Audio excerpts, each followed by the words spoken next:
Hey everyone, welcome to the channel. So in this video I will show you how to fix Logitech G-Hub no devices detected.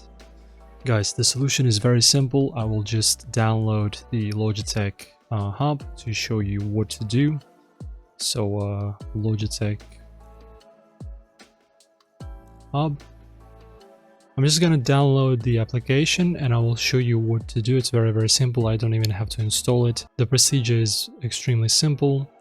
Alright, okay guys, so as you can see I have my installer downloaded. So why I said that I don't even have to install it, because the procedure of fixing this is actually very simple. So you just right click, go to properties, after that you go to compatibility tab, after that you check the compatibility mode, choose Windows 7, and after that click on run this program as administrator.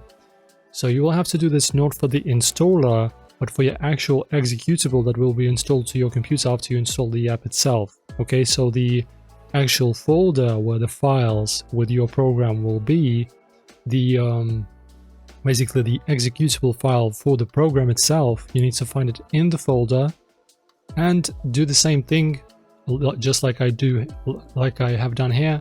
So compatibility mode, Windows 7, run as an admin, apply, okay.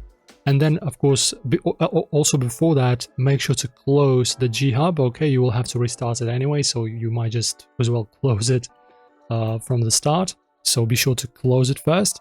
And after that, find the executable of your program and do the same thing that I have told you to do. And that will fix it, man.